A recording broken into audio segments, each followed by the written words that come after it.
তুমি যদি হঠাৎ করেই ঘুম থেকে উঠে একটা সুপার পাওয়ার নিজের মধ্যে আবিষ্কার করো, ব্যাপারটা কেমন হয়? তো আজকের গল্পটাতেও এমনই কিছু ঘটনা ঘটবে। এই দেশের কয়েকজন মানুষ ভয়ঙ্কর অসুস্থ হয়ে গিয়েছিল, কিন্তু তারা যখন চিকিৎসা করে ফিরে আসে তখন এক একজন পেয়ে যায় এক এক রকমের শক্তি। তো চলুন দেখে আসা যাক তারপর কি হয়েছিল তাদের সাথে। এরকম একটা ফ্যান্টাসি কমেডি মুভি নিয়ে চলে এলাম আজকের ভিডিওতে। শুরুতেই বলে রাখি, এইখানে আমরা মাঝে মাঝে কার্টুন ভিডিও এক্সপ্লেন করব, যেগুলো আমি ব্যক্তিগতভাবে পছন্দ করি। তোমাদেরও কোনো পছন্দের ফেভারিট মুভি থাকলে বলতে পারো, সেটাও পরে এক্সপ্লেন করা হবে। তো মুভিটি দেখার আগে একটা লাইক ও সাবস্ক্রাইব করে দাও। যদি তোমরা সব ধরনের কমেডি ও অ্যাডভেঞ্চার ফ্যান্টাসি মুভি দেখতে চাও, তাহলে চলো শুরু করা যাক। গল্পের শুরুতে আমরা একটা অ্যাম্বুলেন্স দেখতে পাই, যার ভেতরে একজন রোগীকে হাসপাতালে নিয়ে যাওয়া হচ্ছিল। কিন্তু দুর্ভাগ্যবশত প্রতিমধ্যেই সেই ছেলেটা রাস্তাতেই মারা যায়। সে ছিল একজন যুবক ছেলে, যে কিনা মারা যাওয়ার আগে নিজের অর্গানগুলো ডোনেট করে দেওয়ার জন্য একটা ফর্মে সইও করেছিল। অর্থাৎ তার সকল অঙ্গ প্রত্যঙ্গ অন্য কোনো অসুস্থ মানুষের সাহায্যের জন্য ব্যবহার করা হবে। তো এখন দুজন ডাক্তার সার্জারি করে তার অঙ্গগুলো বের করতে শুরু করে। কিন্তু অদ্ভুতভাবে এই লোকটা চামড়া ছিল গন্ডারের চেয়েও বেশি শক্ত, আর অঙ্গগুলো বের করতে করতে ডাক্তারেরা অনেক সমস্যায় পড়ে যাচ্ছিল। কিন্তু কিছুক্ষণ পর যখন কাজ শেষ হয়ে যায়, তখনই হঠাৎ একজন নার্স চিৎকার করতে করতে বাইরে দৌড়ে পালিয়ে যায়। ডাক্তারেরা দ্রুত অপারেশন থিয়েটারে গিয়ে দেখে যে সেই রোগীটা পুরোপুরি ছাই হয়ে উধাও হয়ে যাচ্ছে। তো যাই হোক, এই ঘটনার পরে সেই লোকটার হার্ট অ্যানা নামের একজন যুবতী মেয়েকে দিয়ে দেওয়া হয়। তো অদ্ভুত ব্যাপার হলো, অ্যানার শরীর খুব ভালোভাবে সেই হার্টটাকে গ্রহণ করে নেয়। সে তো খুবই দ্রুত সুস্থ হয়ে ওঠে, আর 2-1 দিনের মধ্যে হাসপাতাল থেকে তাকে বাড়িতেও পাঠিয়ে দেওয়া হয়। কিন্তু অবাক করার মতো ব্যাপার হলো যে অ্যানার হাতে একটা গোল চিহ্ন চলে আসে। এই চিহ্নটা দেখতে অনেকটা ট্যাটুর মতো মনে হচ্ছিল, কিন্তু অ্যানা এমন কোনো ট্যাটু কখনো করায়নি। তো যাই হোক, অ্যানার বাবা ছিল একজন টাইকন্ডো মাস্টার, যে কিনা একটা জিমও চালায়। এখানে অ্যানার ছোটবেলা থেকেই টাইকন্ডো শেখার খুবই শখ ছিল। কিন্তু এরপর একটা ম্যাচের সময় অ্যানার হার্ট অ্যাটাক হয়ে যায়, আর তারপর থেকে তার বাবা প্রচণ্ড ভয় পেতে থাকে তার মেয়েকে আবারও এই খেলায় নিয়ে আসবে কিনা এই ব্যাপারটা নিয়ে। অ্যানার বাবা এই অপারেশনের পরে তার মেয়েকে আর কখনোই এসব লড়াই করতে দিতে রাজি হচ্ছিল না। তো একদিন যখন তার বাবা বাড়িওয়ালার সঙ্গে কথা বলছিল, তখনই অ্যানা ঘুরে গিয়ে একটা পাঞ্চিং ব্যাগে লাথি মারে। সেই পাঞ্চিং ব্যাগটা রীতিমতো ছাদ ভেঙে নিচে পড়ে যায়। এত শক্তি অ্যানার তখনও ছিল না যখন সে পুরোপুরি সুস্থ ছিল। তো এখন তার এই নতুন শক্তি অ্যানা পরীক্ষা করতে চায়। সে বুঝতে চায় যে এটা আসলেই তার ভেতরের শক্তি নাকি কোনো কাকতালীয় ঘটনা ঘটেছিল। তো এখন সে রাস্তায় গিয়ে একটা উঁচু জায়গার দিকে মুখ করে নিজের জুতোর ফিতে বেঁধে নেয়, আর তারপর দ্রুত গতিতে দৌড়াতে শুরু করে, একদম ফ্ল্যাশ লাইটের মতো। এমনকি সে একটা স্কুটি চালককেও পেছনে ফেলে দেয়। আর এক মুহূর্তের জন্য তার মনে হয় যে সে এতটাই দ্রুত দৌড়াচ্ছে যে সে এখন উড়ে যেতে পারবে। কিন্তু হঠাৎ করে ঢালু রাস্তা শুরু হয়ে যায়, আর তার জন্য নিজেকে থামানো অনেক মুশকিল হয়ে পড়ে। নিচে একটা ছোট ট্রাকও দাঁড়িয়েছিল, আর সে এত জোরে গিয়ে ট্রাকটার সাথে ধাক্কা খায় যে ট্রাকটা প্রায় উল্টেই যাচ্ছিল। আসলে অ্যানার বুকে এই নতুন হার্ট লাগানোর পর থেকে সে যেন অনেক বেশি শক্তিশালী হয়ে গিয়েছিল। তো কেউ একজন লুকিয়ে লুকিয়ে অ্যানারই সব ভিডিও আবারও অনলাইনে আপলোডও করে দেয়। আর যেহেতু টাইকন্ডো ইউনিফর্মের উপরে অ্যানার নাম দেখা যাচ্ছিল, তাই একটা ছেলে তার টাইকন্ডো জিমের নাম পড়ে দ্রুত সেখানে পৌঁছে যায়। সে দূর থেকে অ্যানার কিছু ছবি তোলার চেষ্টাও করে, কিন্তু অ্যানা এক মুহূর্তের মধ্যেই তার কাছে পৌঁছে তাকে ধরে ফেলে। ছেলেটা বুঝতেই পারছিল না যে এতটুকু একটা মেয়ে এত শক্তিশালী কিভাবে হতে পারে। ঠিক তখনই অ্যানা দেখতে পায় যে এই ছেলেটার হাতেও ঠিক একই রকমের একটা অদ্ভুত চিহ্ন রয়েছে। এই ছেলেটার নাম ছিল জ্যাক। সে অ্যানাকে বললে যে আমিও সেই একই লোকের কাছ থেকে অঙ্গ পেয়েছি, যার অঙ্গ তুমিও পেয়েছো, আর সম্ভবত ওই লোকের অর্গানসগুলোর কারণেই আমাদের কাছে সুপার পাওয়ার চলে এসেছে। সে আরও জানায় যে একজন মানুষ তার শরীরের মোট 6টা অঙ্গ দান করে দিতে পারে। তার মানে এই সুপার পাওয়ার হয়তো মোট 6জন লোকের মধ্যেই থাকবে যারা ওই লোকের 6টা অঙ্গ নিয়েছে। তো জ্যাক এখন সুপার পাওয়ারওয়ালা বাকি লোকদেরকে খুঁজতে চায়, আর অ্যানার সাথে দেখা হওয়ার পরদিনই তারা তৃতীয় জনকে খুঁজেও পায়। সেদিন অ্যানা লুকিয়ে একটা দৌড়ে অংশ নিয়েছিল, কারণ যে জিতবে সে খুবই দামি একটা জুতো পুরস্কার পাবে। আর অ্যানা তো খুব সহজেই সবাইকে পেছনে ফেলে এই ম্যাচ জিতে যায়, আর সে নিজের জুতোটা দেখতে থাকে। তখনই একটু বয়স্ক ধাঁচের একজন মহিলা তাদের কাছে চলে আসে। সে বিনামূল্যে সবাইকে ড্রিঙ্কস বিতরণ করছিল, কারণ সে নিজের কিডনি ট্রান্সপ্লান্ট করেছিল, আর সে এখন পুরোপুরিভাবে সুস্থ। এই কথা শুনতেই তারা দুজন সাথে সাথে এই মহিলার হাত দেখতে চলে যায়, কিন্তু সেখানে কোনো অদ্ভুত চিহ্ন ছিলই না। কিন্তু কিছুক্ষণ পর মহিলাটা ঘুরতেই তারা তার কোমরে সেই গোল চিহ্নটা দেখতে পায়। অর্থাৎ এই মহিলার ভেতরেও কোনো সুপার পাওয়ার রয়েছে। এখন পরের দৃশ্যটা একটা বিলাসবহুল বাড়িতে গিয়ে পৌঁছায়, যেখানে মিনো নামের একজন বৃদ্ধ লোক প্রায় মরার মতো পরিস্থিতিতে চলে গিয়েছিল। এই রোগীর বড় মেয়ে বাইরে এসে ডাক্তারকে ফোন করে বলে যে আপনি তো বলেছিলেন যে বাবা ঠিক হয়ে যাবে, কিন্তু বাবার অবস্থার তো কোনো উন্নতিই হচ্ছে না। কিন্তু ঠিক তখনই পেছন থেকে সেই বৃদ্ধ লোকটা বিছানায় উঠে বসে পড়ে আর বলে যে আমার খুব খিদে পেয়েছে, তাড়াতাড়ি খাবার নিয়ে এসো। আর এখানেই তার হাতে আমরা সেই অদ্ভুত চিহ্নটাও দেখতে পাই। তো এটা দেখে আমরা পরিষ্কার হতে পারি যে ওই ধনী বৃদ্ধ লোকটার ভেতরেও কোনো সুপার পাওয়ার রয়েছে। আর এরপর আমরা একটা ইলেকট্রনিক্সের দোকানে একজন যুবক ছেলেকে দেখতে পাই। সে আরামে নিজের আঙুল ফোটাচ্ছিল, আর তখনই তার সামনে রাখা সকল টিভিগুলো একসাথে বন্ধ হয়ে যায়। সে আসলে যেখানেই যাচ্ছিল সেখানেই বিদ্যুতের ভোল্টেজ ওঠানামা করতে শুরু করে। এই ছেলেটার নাম হলো জিরো। সে রাস্তা পার হয়ে একটা বিল্ডিংয়ে ঢুকে পড়ে, আর সে নিজের শক্তি ব্যবহার করে গেমিং মেশিন থেকে অনেক টাকা জিতে নেয়। আর তারপর সে সমস্ত জেতা টাকা দিয়ে নিজের জন্য বিলাসবহ জিনিসপত্র কিনতে শুরু করে। জিরো আসলে সেই 6 জনের মধ্যে একজন ছিল যারা সেই অদ্ভুত লোকটার অঙ্গগুলো পেয়েছিল। সে তার এই নতুন জীবনের পুরোপুরি ফায়দা উঠাচ্ছিল। এরপর আমরা আবারও এনাকে দেখতে পাই, যে কিনা এই মুহূর্তে জ্যাক আর সোফিয়া নামের ওই মহিলার সাথে একটা রেস্টুরেন্টে খেতে আসে। তারা আসলে একে অপরের সাথে নিজেদের সুপার পাওয়ার নিয়ে আলোচনা করতে থাকে। জ্যাক বলে যে আমি নতুন ফুসফুস পেয়েছি, তাই আমার শক্তি ফুসফুসের সাথে জড়িত। আমি যদি খুব জোরে ফুঁ দিই তাহলে রীতিমতো ঝড় চলে আসে। কিন্তু সোফিয়া বলে যে আমি তো নিজের মধ্যে কোনো শক্তি অনুভব করিনি, আর হ্যাঁ, আমি কিন্তু কিডনি পেয়েছি। এর উত্তরে জ্যাক বলে যে কোনো চিন্তা করবেন না, যখন সকল সুপার পাওয়ার পাওয়া মানুষেরা একত্রিত হবে তখন ঠিকই আপনার শক্তিও ভেতর থেকে জেগে উঠবে। আর ঠিক তখনই তাদের মাথার ওপরে সবগুলো বাল্ব জ্বলতে আর নিভতে শুরু করে। এরপর সেখানে জিরোর এন্ট্রি হয়। সে বলে যে আমি আসলে মোটামুটি একটা দূর থেকে যে কোনো মানুষকে দেখলেই বুঝতে পারি যে তার মধ্যে কোনো সুপার পাওয়ার আছে কিনা। আসলে ট্রান্সপ্ল্যান্ট করে আমি ওই অদ্ভুত লোকটার চোখ পেয়েছি।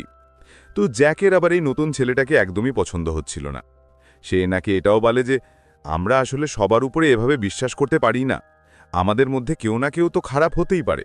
আর তাছাড়াও এই সমস্ত শক্তি যারা শুধুমাত্র নিজেদের জন্য ব্যবহার করতে চাইবে তাদের উপরে বিশ্বাস করতে আমাদের আরও একবার ভাবা উচিত। যাই হোক, এই ঘটনার পরদিন এনার ফোনে একটা অদ্ভুত মেসেজ চলে আসে। আসলে জিরো তার কাছে সাহায্য চেয়ে তাকে একটা জায়গায় ডেকে পাঠিয়েছিল। সে প্রতিদিনের মতোই গেম খেলার সময় চিটিং করতে গিয়ে আজকে ধরা পড়ে গেছে, আর এখন ক্লাবের সিকিউরিটি গার্ডেরা তার কাছ থেকে সকল টাকাগুলো ফেরত চাইতে থাকে। ওরা তাকে বলছিল যে কিরে, তুই কি পিকাচু নাকি, আঙুল ফুটিয়ে সকল বিদ্যুৎ নিয়ন্ত্রণ করে ফেলিস। তো এইসব কথাবার্তার মধ্যেই সুপার পাওয়ারওয়ালা বাকি 3 জন তাকে সাহায্য করতে সেখানে পৌঁছে যায়। কিন্তু জ্যাক তাকে সাহায্য করতেই চাচ্ছিল না। সে রীতিমতো পা চুলকাতে চুলকাতে ওয়াশরুমে চলে যায়। কিন্তু এনার ভেতরে তখনই আবার সুপার হিরো জেগে ওঠে। সে বলে যে অন্যায়ের বিরুদ্ধে লড়াই করাটা খুবই জরুরি। তাই সে দ্রুত সোফিয়ার ড্রিঙ্কস থেকে একটা স্ট্র বের করে জ্যাকের নাকের নিচে লাগিয়ে দেয়। এতে করে জ্যাক প্রচণ্ড জোরে একটা হাঁচি দেয়, আর তার মুখ থেকে এত ভয়ঙ্কর বাতাস বের হয় যে সকল গুন্ডারা এখান থেকে উড়ে যায়। এরপর আমরা আবারও সেই ধনী বৃদ্ধ মিনোকে দেখতে পাই, যে কিনা নিজের পার্টনারের সাথে কোনো একটা বিষয় নিয়ে তর্কাতর্কি করছিল। ব্যাপারটা এতটাই বেড়ে যায় যে মিনো তার পার্টনারের গলা ধরে ফেলে, আর তার শরীরের ভেতরের সমস্ত প্রাণ শক্তি শুষে নিতে থাকে। লোকটা হঠাৎ করে অনেক বেশি বুড়ো হয়ে যায়, আর মিনো কিছুটা যুবক হয়ে ওঠে। মিনো এরপর এগিয়ে গিয়ে একটা গাছে হাত দেয়, আর সেই গাছের ভেতর থেকে সমস্ত প্রাণ শক্তি শুষে নিয়ে সেই গাছটাকে একদম শুকিয়ে ফেলে। এখন মিনোর পরে আমরা আরেকজন সুপারহিরোকে দেখতে পাই, যে কিনা একটা ফ্যাক্টরিতে কাজ করত। তার নাম ছিল জন, যে কিনা এখানকার শ্রমিকদের ওপরে অনেক চাপ দিচ্ছিল আর বলছিল যে তাড়াতাড়ি হাত চালাও, আজকে আমাদের সারারাত কাজ করতে হবে। এই সব কথা শুনে একজন শ্রমিক রেগে গিয়ে সামনে এসে বলে, স্যার, আপনি কাজটা ঠিক করছেন না, আমাদের দিয়ে এত কাজ করানো একদমই ঠিক নয়, আমাদেরও তো একটা জীবন আছে নাকি। তারপর তারা দুজন যখন ঝগড়া করছিল তখনই হঠাৎ অ্যালার্ম বেজে ওঠে, কারণ একজন শ্রমিক ওপর থেকে নিচে পড়ে গিয়েছিল। আসলে এখানে সুরক্ষা ব্যবস্থা খুব একটা বেশি ভালো ছিল না, আর যখন কেউ ওই আহত শ্রমিককে দেখতে পাচ্ছিল না তখনই জন লুকিয়ে লুকিয়ে আহত ওই শ্রমিকের ক্ষতের ওপরে নিজের হাত রেখে দেয়, আর কয়েক মুহূর্তের মধ্যেই তার পুরো ক্ষত একদম ঠিক হয়ে যায়। কিন্তু জনের প্রচণ্ড ব্যথা হতে থাকে, আর সে চুপচাপ এক পাশে গিয়ে সকল ব্যথাটা সহ্য করে নেয়। অন্যদিকে ওই ধনী বৃদ্ধ লোকটার মেয়ে এটা বুঝতে পারে যে তার বাবার মধ্যে এই নতুন শক্তিটা নিশ্চয়ই অর্গান ট্রান্সপ্লান্টের কারণে এসেছে। তাই সে তার লোকদেরকে বলে, তাড়াতাড়ি সেসব লোকদেরকে খুঁজে বের করো যারা ওই ট্রান্সপ্ল্যান্টের মাধ্যমে শক্তি পেয়েছে, আর শীঘ্রই তার অ্যাসিস্ট্যান্ট সবাইকে খুঁজেও ফেলো। আর এই সময় এই নতুন নতুন সুপারহিরোরা সবাই সোফিয়ার ড্রিঙ্কসের গাড়ির ওপরে বসে গ্যাংয়ের লোকদের কাছ থেকে পালাচ্ছিল। কারণ ওই ক্লাবের লোকেরা এখনও তাদের কাছ থেকে প্রতিশোধ নেয়ার জন্য তাদেরকে ধাওয়া করছিল। টিনার অ্যাসিস্ট্যান্টও এটা দেখে সাথে সাথে তাদের পিছু করতে শুরু করে। আর এই 3টে গাড়ি খুব বাজেভাবে রাস্তায় খুব দ্রুত ছুটছিল। এনা সামনের গাড়িটাকে ধাক্কা দিয়ে যাচ্ছিল, কারণ সে তার গাড়িটাকে অন্য সব গাড়ির চেয়ে অনেক দ্রুত চালাচ্ছিল। এমনকি কিছুক্ষণের মধ্যে সে তার পিছু নেয়া সকল গাড়িগুলোকে পেছনে ফেলে দেয়। কিন্তু এই ক্লাবের লোকেরা তাদের পিছু একদমই ছাড়ছিল না। তখনই জ্যাক গাড়ি থেকে কয়েকটা ড্রিঙ্কস বের করে গুন্ডাদের উপরে ছুটতে শুরু করে। গুন্ডাগুলোর গাড়ির সামনের কাছে সাদা রঙের তরল পড়ে যায়, যার কারণে তারা রাস্তা হারিয়ে ফেলে। আর ওরা 4 জন গুন্ডাদের হাত থেকে এ যাত্রায় প্রাণে বেঁচে যায়। কিন্তু গাড়িটার গতি এত বেশি ছিল যে তারা সোজা একটা বারবিকিউ রেস্টুরেন্টে ঢুকে পড়ে। 4 জন এমন ভাব করতে থাকে যেন তারা এখানে বসে বারবিকিউয়ের জন্য অপেক্ষা করছে, আর ভাবছে কেন ওয়েটার আসছে না। এরপর রাত হওয়ার কারণে তারা সবাই রেস্টুরেন্ট থেকে বাইরে বেরিয়ে আসে। এখানে জ্যাক আবার জিরোর সাথে ঝগড়া শুরু করে দেয়। সে বলে যে তোর চক্করে আজ আমরা সবাই মারা পড়তে চলেছিলাম। এভাবে তাদের ঝগড়াটা এতটাই বেড়ে যায় যে তারা সবাই নিজের নিজের রাস্তায় একা একা চলে যায়। এই ঝগড়ার কারণে হওয়া বিচ্ছেদের জন্য অ্যানা খুবই কষ্ট পায়। সে আসলে 1 বছর ধরে মেডিকেলের ছুটিতে ছিল। সে স্কুলেও যায়নি, তার কোনো নতুন বন্ধুও ছিল না। আর তাই জ্যাক আর সোফিয়ার সাথে কাটানোর সময়টা তার অনেক ভালো লাগত। আর এখন তো সব কিছু শেষ হয়ে গেল।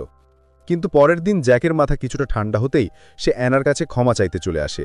সে বলে যে আমি আসলে রাগের মাথায় একটু বেশি বলে ফেলেছি, সরি, আমাকে মাফ করে দিও।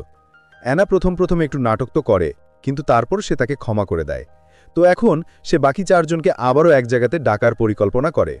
অন্যদিকে টিনার অ্যাসিস্ট্যান্ট তাকে রেকর্ড করা ভিডিওগুলো দেখায়, আর টিনা সিদ্ধান্ত নেয় যে এই লোকগুলোকে আসলে তাদের ধরতে হবে, কারণ এদের শরীর থেকে তারা যদি শক্তি বের করে কিছু ঔষধ বানাতে পারে তাহলে না জানি সেই ঔষধ কত ধরনের রোগ সারিয়ে তুলতে পারবে। আর স্বাভাবিকভাবে এমন কোনো ঔষধ তার হাতে থাকলে সে অনেক বেশি ধনী হয়ে যাবে, কারণ টিনা একজন ফার্মাসিউটিক্যাল কোম্পানির মালিক ছিল। এদিকে ততক্ষণে অ্যানা, সোফিয়া আর জিরো মিটিংয়ের জায়গাতে পৌঁছে গেছে। এই সময়ের মধ্যে জিরো এটাও খুঁজে বের করে ফেলেছিল যে লিভার ট্রান্সপ্ল্যান্ট করার পরে সেটা কে পেয়েছে। তারা সবাই মিলে এখন শুধুমাত্র জ্যাকের জন্য অপেক্ষা করছিল। তারপর সবাই মিলে ওই নতুন সদস্যটাকে খুঁজতে যাবে যে কিনা লিভার পেয়েছে। ওদিকে ফ্যাক্টরিতে আমরা জনকে তার সিনিয়রের সাথে কথা বলতে দেখি। সে বলে যে স্যার, এই ফ্যাক্টরিতে কাজ করা শ্রমিকদের সুরক্ষা আমাদের আরও একটু বাড়াতে হবে। কিন্তু তার সিনিয়র অফিসারেরা তার কোনো কথাই কানে নিচ্ছিল না, কারণ এই শ্রমিকদের জীবন তাদের কাছে খুবই নগণ্য ছিল। এদিকে জনের উপরে কাজের চাপ এতটাই বেশি ছিল যে সে নিজের কাজ শেষ করার জন্য লাঞ্চের ব্রেকটাও ছেড়ে দেয়। কিন্তু তার ক্লান্ত সঙ্গীরা খাবার খেতে এখান থেকে চলে যায়। আর তখন কারও এটা চোখেই পড়েনি যে পাশের একটা গ্যাস ট্যাঙ্ক ধীরে ধীরে লিক করছে। এদিকে ফ্যাক্টরির বাইরে আমাদের 3 সুপারহিরো এখনও জ্যাকের জন্য অপেক্ষা করছিল। ঠিক তখনই ফ্যাক্টরির ভেতর থেকে একটা প্রচণ্ড বিস্ফোরণের শব্দ আসে। জন তাড়াতাড়ি সকল শ্রমিকদেরকে বাইরে বের করতে শুরু করে, যাতে করে কম সংখ্যক লোক এই আগুনে আহত হয়। কিন্তু দুর্ভাগ্যবশত একজন শ্রমিক সেফটি ডোরের পেছনে আটকা পড়ে যায়। এটা দেখে জন প্রচণ্ড ঘাবড়ে যায়। সে নিজের হেলমেট দিয়ে জানালা ভাঙতে শুরু করে, কিন্তু হায় আফসোস, কোনো লাভ হচ্ছিল না। আর ঠিক সেই সময় অ্যানা একদম সঠিক মুহূর্তে সেখানে চলে আসে। সে দরজায় প্রচণ্ড জোরে লাথি মেরে ওটাকে ভেঙে ফেলে। সেই সাথে বিস্ফোরণে উড়ে আসা গ্যাসের কন্টেনারগুলোকেও সে লাথি মেরে সরিয়ে দিচ্ছিল। কিন্তু ভিতরের ইলেকট্রিক সিকিউরিটি দরজাটা খুবই বেশি শক্তিশালী ছিল। এটা দেখে এগিয়ে আসে জিরো, কারণ সে যে কোনো ইলেকট্রিক যন্ত্র নিজের মতো করে কন্ট্রোল করতে পারত। সে এক চুটকিতে সে দরজাটা খুলে ফেলে। অন্যদিকে জ্যাক দেরিতে হলেও ঘটনাস্থলে পৌঁছে যায়। সকল জায়গা ধোঁয়ায় ভরে গিয়েছিল। আহত লোকদেরকে খুঁজে পাওয়া যাচ্ছিল না। তখনই জিরো আরেকটা চুটকি বাজিয়ে সবার রিংটোন চালু করে দেয়, যার ফলে জ্যাক সমস্ত শ্রমিকদের অবস্থান জেনে যায়। জ্যাক তাদেরকে খুব সহজেই বাঁচাতে পারছিল, কারণ সে নিঃশ্বাস টেনে নিয়ে ভেতরে যেত। তার ফুসফুসে অনেক শক্তি থাকার কারণে সে অনেকক্ষণ শ্বাস-প্রশ্বাস আটকে রাখতে পারত। আর এখন যে আহত শ্রমিককে সেখান থেকে নিয়ে আসা হয়েছিল, জন তখন সাথে সাথে নিজের শক্তি দিয়ে সেই লোকটাকে সুস্থ করে ফেলে এবং সে নিজেকে একটু সুস্থ অনুভব করে। আর এখানে আমাদের মুভির প্রথম এপিসোডটি শেষ হয়ে যায়। তোমরা যদি এর দ্বিতীয় বা শেষ পর্ব দেখতে চাও তাহলে একটা লাইক করে কমেন্ট করে জানাও। তোমরা যারা এরকম কমেডি অ্যাডভেঞ্চার মুভি দেখতে পছন্দ করো তাহলে আমাদের চ্যানেলটি সাবস্ক্রাইব করতে পারো। আবার দেখা হবে এর পরের ভিডিও। ততক্ষণ পর্যন্ত ভালো থাকো। আল্লাহ হাফেজ। আসসালামু আলাইকুম।